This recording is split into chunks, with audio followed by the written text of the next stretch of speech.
Turashima cyane abakomeza kudukurikira.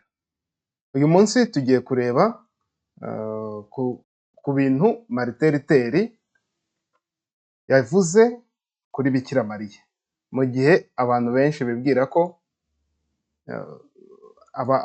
abaprotesitanti ba kera uko ab'ubu bafata Bikira Mariya ari nako n'aba kera bafataga Bikira Mariya.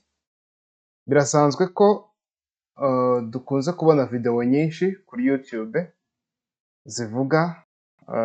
zivuga nabi Bikira Mariya mu buryo butandukanye, ku buryo kuri ubu abantu benshi bibwira ko abaprotesitanti ba kera ari nako babigenzaga, ari nako bafataga Bikira Mariya.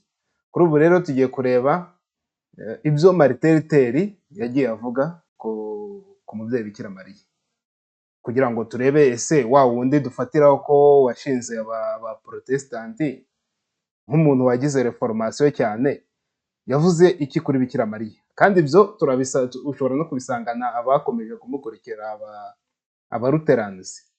Ushobora kubona ahantu henshi hari videwo nk'iyi,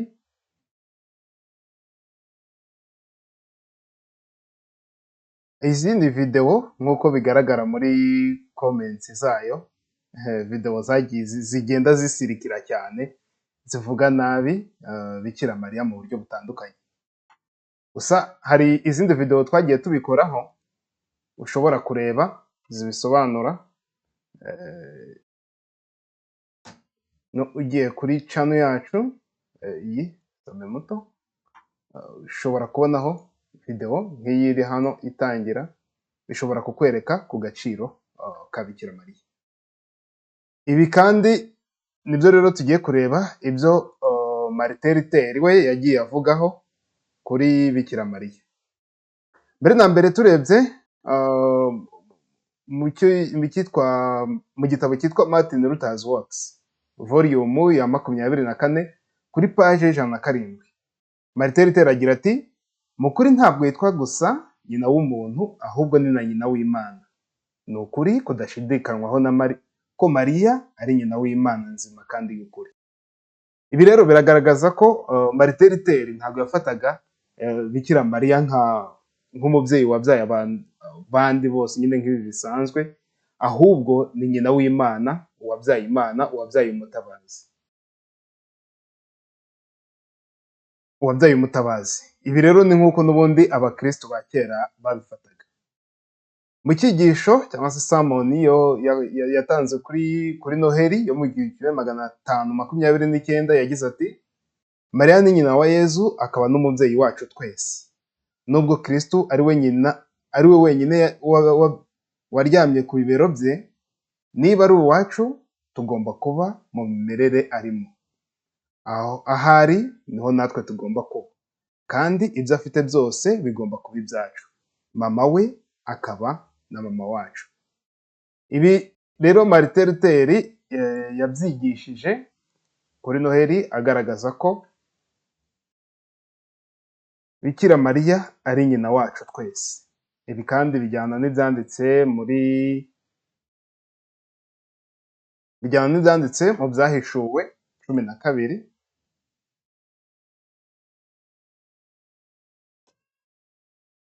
Mu Byahishuwe 12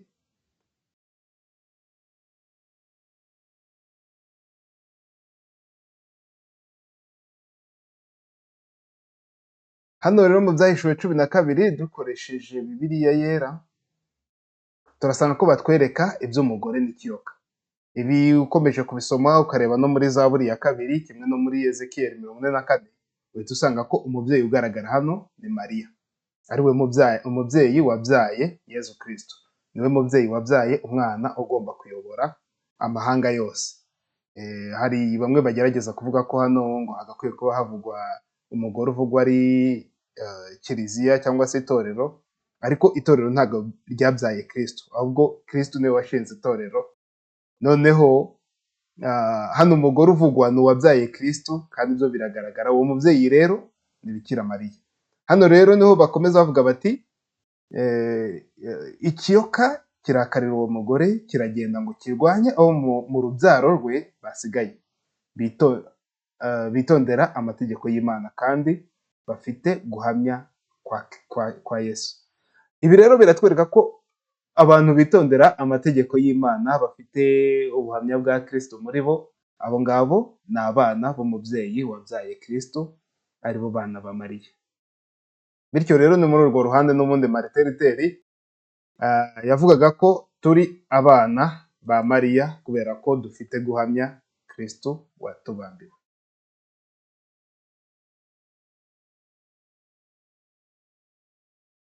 Muri izi nyandiko rero arakomeza, hari n'inyandiko yitwa On the Councils and the Church, yanditse mu 1539. Yagize ati Imana ntiyakuye ubumana bwayo kuri Mariya, ariko ibyo ntibivuze ko ari amakosa kuvuga ko Imana yabyawe na Mariya, ko Imana ari umwana wa Mariya kandi ko Mariya ari nyina w'Imana.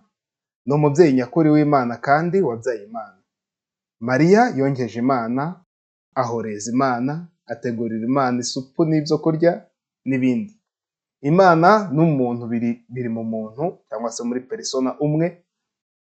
Kristo umwe, umwana umwe, Yezu umwe, si ba Kristo babiri. Nk'uko umwana wawe atari abana babiri nubwo afite kamere ebyiri, umubiri n'ubugingo. Umubiri akawukomora kuri wowe, ubugingo bukava ku Mana. Hano rero Martin Luther agerageza gusobanura ikintu cyagiye kivugwaho n'abakristo ba kera, navuga ngo ni nka heresi. Ni ibintu byabayeho, abakristo ba kera baje kubikosora, bavugaga ko Yezu atari Imana, ariko ngo atavutse ari Imana, hari igihe cyabaye hatari Imana, nyuma bavuga ko yaje guhinduka Imana, ariko ntabwo ari byo abakristo ba kera bose barabihakanye, kimwe na Martin Luther hano bigaragaza. Ahamya neza ko Kristo yari Imana, wigize Imana, wigize umuntu, nuko ari Imana yigize umuntu, ikaza ikavuka ikabaho. Aribyo tuvuga tuti Imana yarapfuye, kuko Yezu yapfuye ku musaraba kandi Yezu yari Imana akaba n'umuntu. Ntago rero ari ugutandukanya Kristo ngo babe ba Kristo babiri, bibe Yezu wari Imana na Yezu wari umuntu, ahubwo ni Yezu umwe wari wifitemo ubumana akigiramo n'ubumuntu 100%. Izo ngizo akaba ari kamere, ariko persone akaba ari Imana. Kristo ubwe ni Imana, imwe. Ubwo rero yari umwe mu persone umwe, ariko ufite kamere ebyiri. Niyo mpamvu rero hano tuvuga tuti Mariya ni nyina w'Imana, kuko Mariya yabyaye Imana, Mariya yabyaye Yezu. Nk'uko bigaragara n'ubundi muri Yohani wa mbere, ahavuga ngo muri Yohani wa mbere ahagira ngo turebe Yohani wa mbere, havuga ngo mbere na mbere hariho Jambo, Jambo uwo yahoranye n'Imana kandi Jambo yari Imana. Uwo yahoranye n'Imana mbere na mbere. Ibintu byose niwe wabiremye, ndetse mu byaremwe byose nta na kimwe kitaremwe nawe.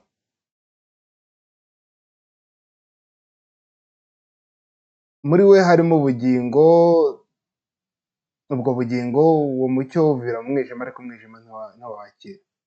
Ubu hano niho Ijambo nyine yigize umuntu, abana natwe. Ko Jambo yigira umuntu, abana natwe, aza muri twe, urumuri ruratumurikira. Ubwo rero birumvikana ko ni Imana yabaye umuntu, yavutse, nk'uko n'ubundi babashumba bagiye kumuramya akivuka, kuko amategeko aravuga ngo ntihazagire ikindi kintu kiramya. Ubwo rero Kristo we akiri uruhinja bagiye kumuramya, abashumba bagiye kumuramya, kuko yari ari Imana, yari yavutse. Ibi rero nibyo n'ubundi akomeza avuga ati Mariya ni nyina w'Imana. Ntago rero nawe yavugaga ko ari umubyeyi nk'abandi. Dukomeje hano n'ubundi muri Sermon John chapitre ya mbere kugeza kuri 4, nibyo yakoresheje mu 1537 kugeza mu 1939, byagiye avuga ngo Kristo yari umwana w'ikinege wa Mariya, kandi Bikira Mariya nta bandi bana yabyaye uretse we. Bene wabo hano bisobanura ababyara be. kuko ibyanditswe bitagatifu n'abayahudi bita ababyara babo bene wabo. Uwo Kristo umukiza wacu yari imbuto nyakuri kandi isanzwe y'inda y'isugi Mariya.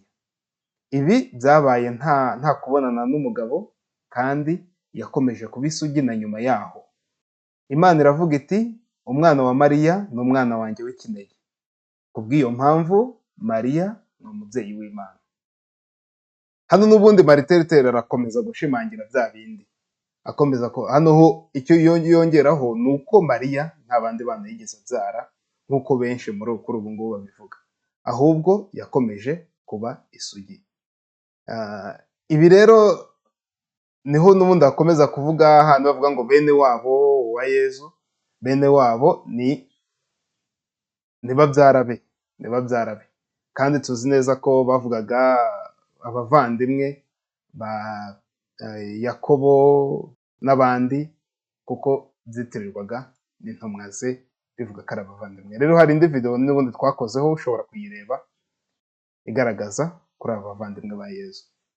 Ahandi, on the day of the conception of Mother of God, mu 1527 niho yayanditse,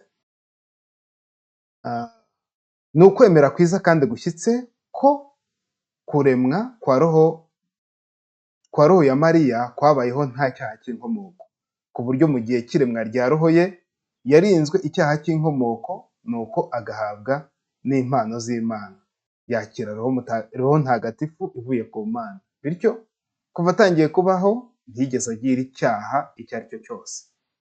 Ibi rero ni ukwereka bya bindi tuvuga ubutasamanywe icyaha bwa Bikira Mariya. Ibi nabyo nibyo agarukaho hano, avuga ko Bikira Mariya atigeze asamanywa icyaha. Ibi n'ubundi ushobora kubihuza no muri Ezekiyeli 44 twabivuzeho mbere. Ushobora kuhareba kuri Ezekiyeli 44. Ezekiyeli 44 hano n'ubundi hatwereka iri rembo rihore ryugaye ntirikingurwe, kandi ntihakagire umuntu urinyuramo, kuko Uwiteka Imana ya Isiraheli yarinyuzemo, nicyo gituma rihora ryugariye. Ibi birazwi cyane ko hano uvugwamo ari Mariya we wabyaye Yezu. Ubwo rero niho rero Mariteriteri akomeza kuvuga ko na Mariya ubwe atasamanywe icyaha, ahubwo yarinzwe icyaha kuva akivuka kugeza apfuye.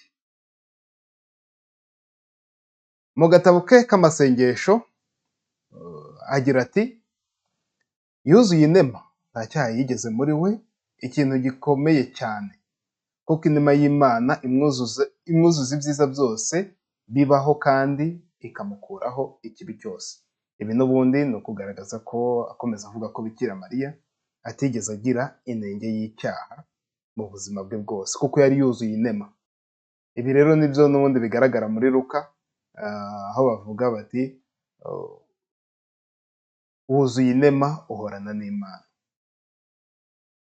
cyangwa se ubundi mu Kigereki ni ibintu bigaragara ko byabaye muri pase, cyangwa se nk'uko bavuga ngo wujujwe inema uhorana n'Imana, ariko nyine future past continuous, ibintu byabaye kera ariko bigikomeza kuba.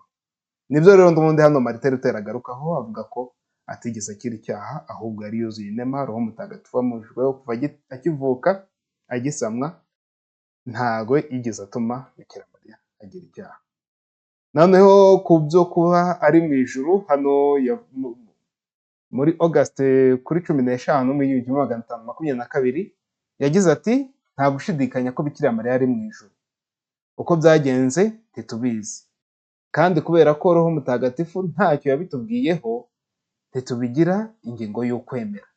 Birahagije kumenya ko ariho muri Kristo.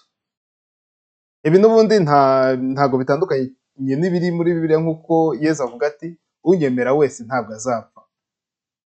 Kandi tuzi neza ko umuntu wese wemera Kristo ntapfa, ahubwo akomeza kubaho muri Kristo.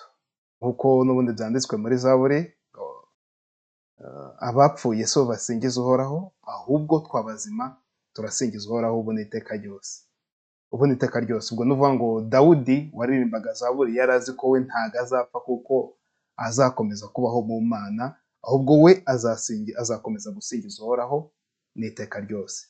Abapfuye si bo basingiza uhoraho, ahubwo twe abazima turasingiza uhoraho ubu n'iteka ryose. Ibyo nibyo n'ubundi Yezu agaruka avuga ati Imana ya Aburahamu, ya Isake n'iya Yakobo ntago ari Imana y'abapfuye, ahubwo ni Imana y'abazima, kuko bose nyine babereyeho Imana.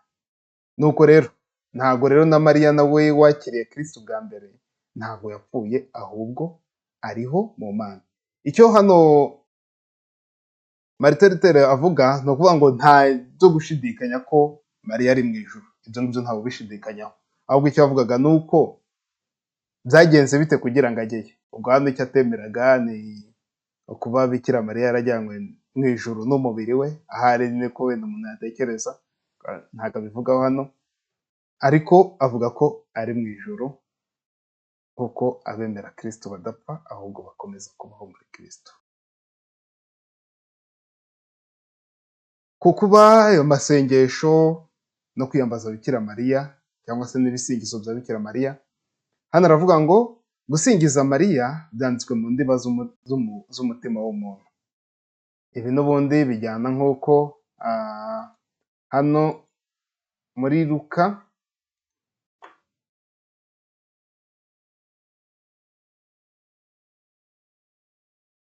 rimwe, hano tubona bavuga ngo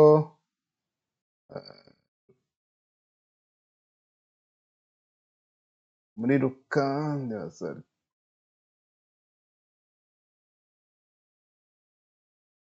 bavugamo, muri Luka bavugamo ko aho bavuga ati blessed are you among women, ubundi blessed urahirwa, and blessed is the fruit from thy womb Jesus. Ubundi yari n'igihe byavuga ngo gusingiza igihe Mariya ahuye na Elizabeth, hari aho bavuga nyine ko wari urasingizwa Mariya n'umwana utwite arasingizwa, cyangwa se urahirwa Mariya n'umwana utwite arasingizwa. Nibyo rero gusingiza Mariya rero ni ibintu uretse n'uho biri muri Bibiliya avuga ati amahanga yose azanyita umuhire. Ese wowe uri mu banyamahanga bagomba kwita Mariya umuhire, cyangwa Bibiliya ntago hano byari byo muri Bibiliya baribeshye? Nibyo rero hano Martin Luther avuga, ntago muri Bibiliya bibeshye, Bikira Mariya ni umuhire kandi amahanga yose amwite umuhire. Kuri Noheli rero yo mu 1531 yagize ati niwe mugore usumba abandi bose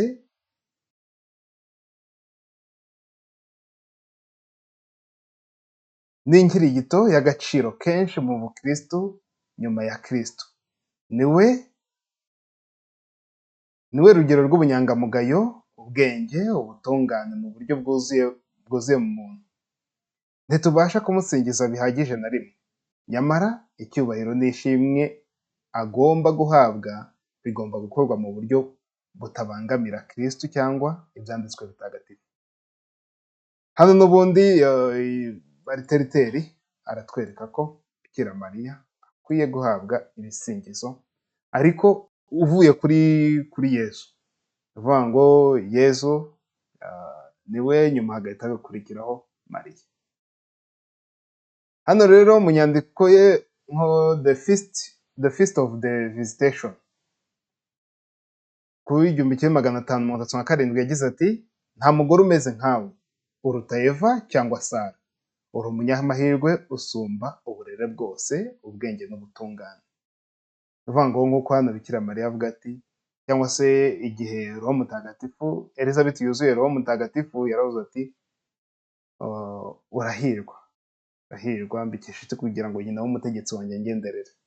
Na Mariya nawe akavuga ati guhera ubu ngubu amahanga yose azanyita umuhire, wahebuje abagore bose umugisha.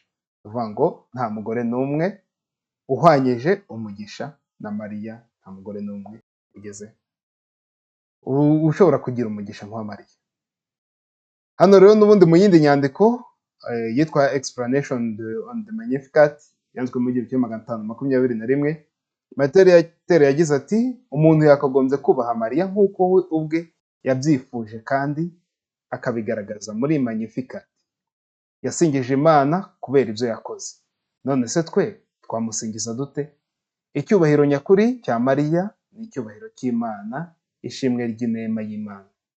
Mariya ntiyifuza ko tuza kuri we, ahubwo ko tumunyuraho ngo tugere ku Mana. Ibi rero n'ubundi ntabwo gusingiza Mariya bivuga ko ari we, ntabwo kwiyambaza Bikira Mariya bivuga ko ari we basingiza, ari we bagiyeho, ahubwo ko ari ukumunyuraho kugira ngo abantu bagere kuri Kristo. Ibyo nibyo Martin Luther yavugaga.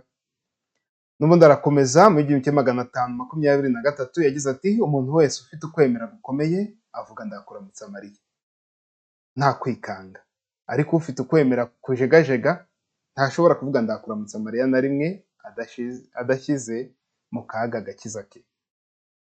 Ubwo rero ndakuramutsa Mariya n'ubundi ni ibigaragara muri Bibiliya, muri Luka ni ibigaragaramo. Ubwo rero nta kuvuga ndakuramutsa Mariya nta kibazo na kimwe, nk'uko Martin Luther abivuga. Ahandi muri Luther's Works volume ya 43 page ya 40 agira ati yuzuye inema ntiyigeze icyaha, inema y'Imana imwuzuzamo ibyiza byose ikamukuraho ikibi cyose. Imana iri kumwe nawe, bishatse kuvuga ko ibyo yakoze byose cyangwa ibyo yaretse gukora ari iby'Imana kandi ari igikorwa cy'Imana muri we. Ikigeretse kuri ibyo, Imana yamuyoboye kandi imurinda ibishobora kumugirira nabi byose. Aha nakomeza nyine kugaragaza ko Bikira Mariya atigeze agira inenge y'icyaha mu buzima bwe, kuko yari yuzuye inema y'Imana. Rero iyo nema y'Imana ntago yatumye agira icyaha na kimwe akora. Hano rero n'ubundi aravuga ati mu isengesho prayer book yagize ati isengesho ryacu ryakagombye gushyiramo umubyeyi w'Imana. Icyo ndakuramutsa Mariya avuga ni uko ikuzo ryose ryagakwiye guhabwa Imana hakoreshejwe aya magambo. Ikuzo ryose ryagakwiye guhabwa Imana hakoreshejwe aya magambo. Ndakuramutsa Mariya wuzuye inema, Nyagasani ari kumwe nawe. Wahebuje abagore bose umugisha, n'umwana wabyaye Yezu Kristu arasingizwa. Amina. Urabona ko aya magambo aterekeye gusenga, ahubwo yerekeye gusingiza no gutanga icyubahiro gusa. Twakoresha ndakuramutsa Mariya mu kuzirikana inema Imana yamuhaye. Icya kabiri, twakagombye kongeraho icyifuzo cy'uko bose bamumenya kandi bakamwubaha. Utemera agirwa inama yo guhagarika kuvuga ndakuramutsa Mariya. Rero kuri Martin Luther kutavuga ndakuramutsa Mariya ni ikimenyetso cy'uko umuntu atemera. Ibi rero nibyo abaprotestanti benshi, kuko baturuka kuri Martin Luther, hari ababigenderaho bavuga ko bakaza kwigisha ibindi bitandukanye n'ibyo Martin Luther yagiye yigisha mu ntangiriro, wenda bibwira ko n'abakera abaprotestanti ba kera ariko babyizeraga, ariko ntabwo ari byo.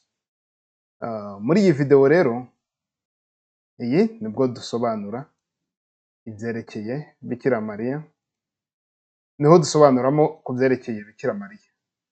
Iyi video wajya kuri YouTube ukayireba. Bivuga ese Mariya yabyaye abandi bana?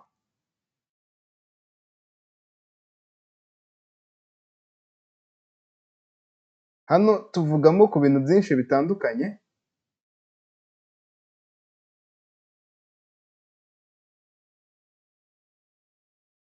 Tuvugaho ku bintu byinshi bitandukanye muri iyi video, ku buryo iyirebye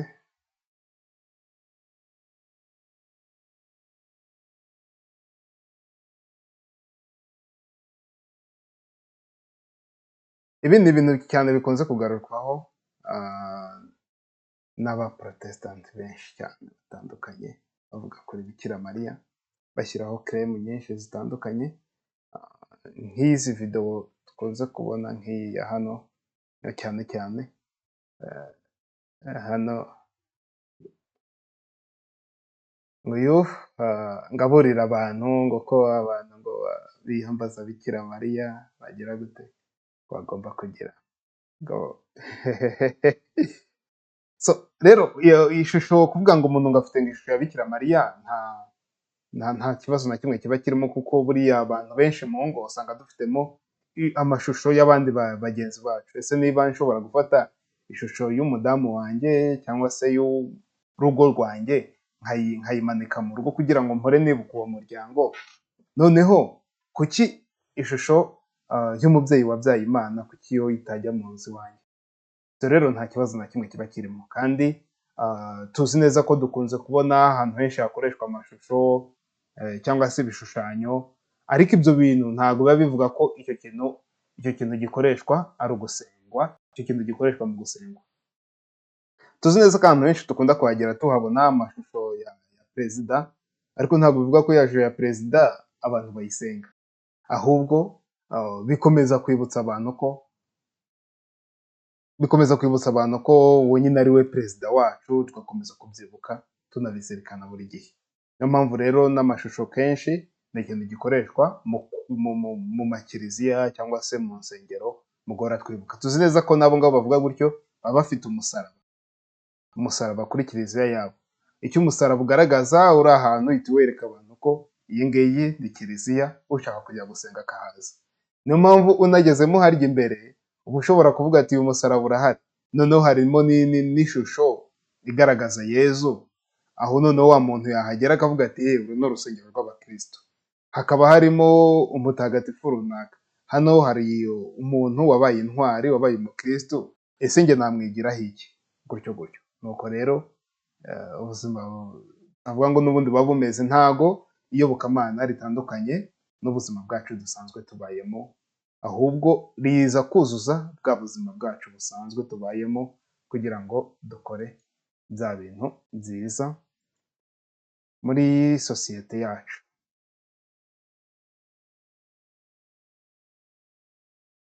Nibyo rero twavugaga kuri Martin Luther.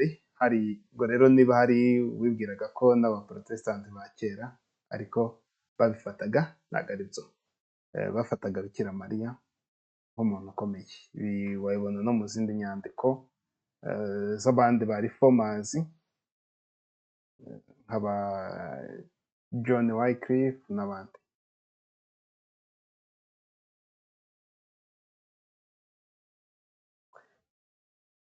Sawa rero murakoze, mukomeze gukurikira. Amen.